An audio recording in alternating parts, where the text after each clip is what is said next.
Rukun negara yang berfungsi sebagai falsafah negara, teras serta kunci kepada kejayaan perpaduan di negara ini perlu dihayati sebagai asas cara hidup rakyat dan membentuk masa depan Malaysia.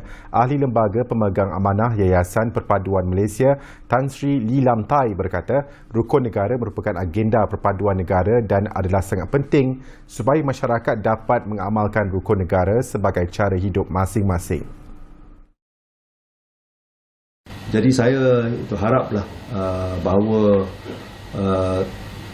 tak kira mana-mana parti politik yang akan jadi parti pemerintah, akhirnya ialah bahawa rukun negara ini harus diberikan pendedahan lebih meluas kepada semua ini pelosok negara Malaysia. Beliau berkata demikian kepada Bernama selepas menjadi tetamu dalam siaran khas Rukun Negara Hour terbitan Bernama TV dan Bernama Radio di Wisma Bernama pada Rabu. Beliau dalam pada itu turut mencadangkan kepada Kementerian Pendidikan supaya membuat kajian berhubung pendidikan rukun negara di sekolah. Ini kerana rukun negara jelasnya seharusnya menjadi silibus di sekolah kerana institusi pendidikan itu merupakan satu tempat atau saluran amat penting untuk memupuk perpaduan. Sementara itu, pelakon, penerbit dan pengarah terkenal Datuk Roshamno yang turut menjadi tetamu dalam program itu berharap kerajaan memikirkan satu pendidikan dan pembangunan R&D bagi industri seni di negara ini.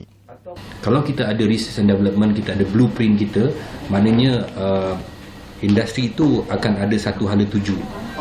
Dan bila ada hala tuju, maka kita tahu bahawa industri ini akan memberikan impak yang besar ke dalam mendaulatkan segala-galanya yang ada di Malaysia. Beliau berkata R&D itu kelak bukan hanya melibatkan orang industri tetapi juga mereka yang pakar dalam bidang masing-masing untuk merangka blueprint yang hebat.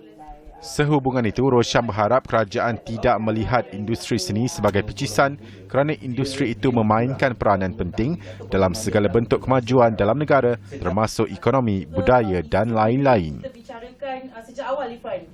Soalannya Irfan dah simpan dalam